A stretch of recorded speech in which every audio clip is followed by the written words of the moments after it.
EPA report and recommendations, and I know that there's the potential for a legal challenge to that report and recommendations, testing out to see if the EPA actually respected its own advice.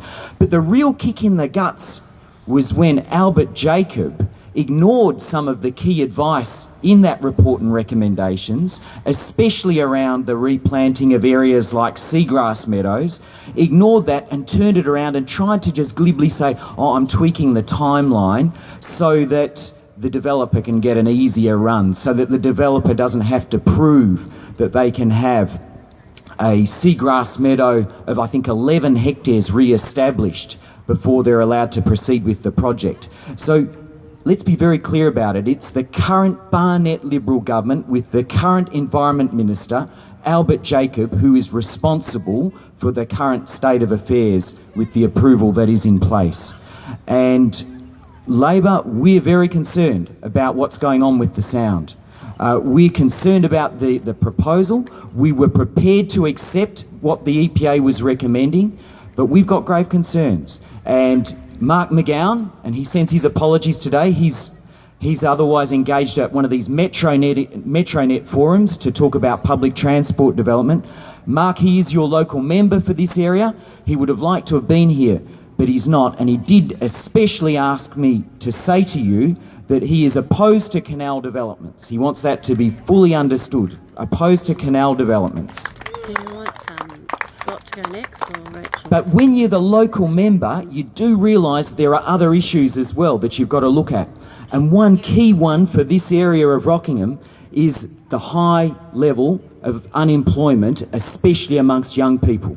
So that's why you will hear Mark and you will hear WA Labor talk about the need for some form of development in the area that is going to provide the opportunities for people to have work in the hospitality sector, even in boat repairs, even in other sort of restoration type activities, tourism as well, and especially that ecotourism options. Those things do provide the opportunities for the future. So we're very serious about those as well. And that's why you do hear Mark talking about the need for some form of development in the area. And that's what we want to look at, what we want to see into the future. So I know that there's the court challenge ahead as well. That's something, because otherwise I'm really concerned that all the approvals, thanks to the Barnett Liberal government, they look like they're in place. And that's where we've been so seriously let down. And WA Labor, we will hopefully win government just under a year from now.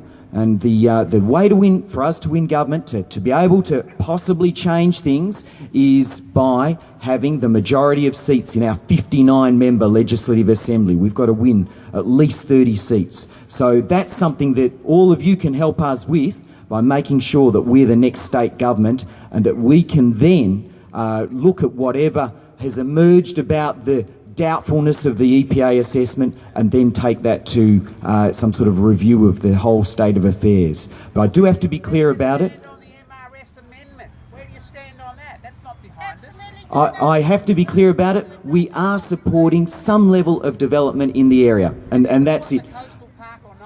So the coastal park, we've already got the Shoalwater Bay Islands Marine Park, and we've got the Rockingham Regional Park as well. You support the Cape Peron Coastal Park?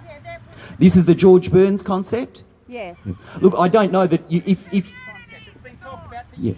okay. Look, there are all sorts of things that are there. The problem we've got, though, and what your campaign, as I understand it, is about, is dealing with this approval that's been given to Cedar Woods, or whatever the company's called now, about making sure that there's a major canal development, and that it's reliant on the funding or the money that it raises through the canal development to enable the housing development to go ahead. So all of those things have to be looked at, and then we can work out how we do things in a better way.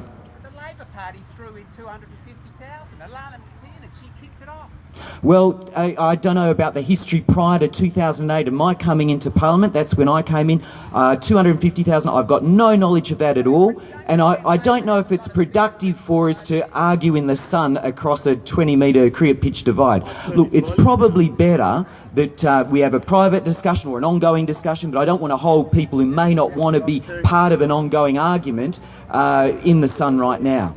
But very happy to stay down here and talk more about it and learn more about the details. I'm not going to pretend that I'm across every detail as well, but I am aware of the significant environmental issues that are at stake, especially around impacts on seagrass meadows, on Lake Richmond, on the little penguins. Those are the things that, as in Shadow Environment Minister, particularly worry me, and those are the things that I'll be fighting for. How can you justify making a housing development here when we live in some of the most dense industrial strips in the state? You want to remove this bush and put houses here. Well, I don't. Hang on. Can we just... Look, this is why I start out by saying the current approval that we have has been backed by only one political party. That is the current Liberal government. They are the ones who gave the approval. It's madness and actually poor campaigning strategy, and I do know a bit about campaigning from my background. It's poor tactics to blame someone who is not responsible for something.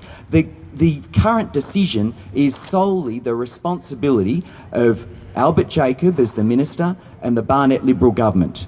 But you're the opposition. Absolutely. And I'm down here to hear your views and to raise issues as well about it. And that's something that we do in the Parliament continually, and we seek your support when we raise those issues. But can I say that when Albert Jacob issued his statement, his ministerial approval statement, I didn't hear very much from this campaign attacking him for the very tricky way he swung around the situation for the approval on the seagrass meadows, just to use that one example. So you can say that we're not perhaps saying enough in the Parliament, but the reality is as well, this campaign, it's not managing to break through in the same way as, let's say, the Row 8 campaign, the fracking campaign, the GM campaign. There's a whole lot of other campaigns that have managed to break through. So I think that is something that as a campaign group, you do need to look at how you use your campaigning power and tactics to make sure you win this one, just as Row 8 campaigners have been very successful,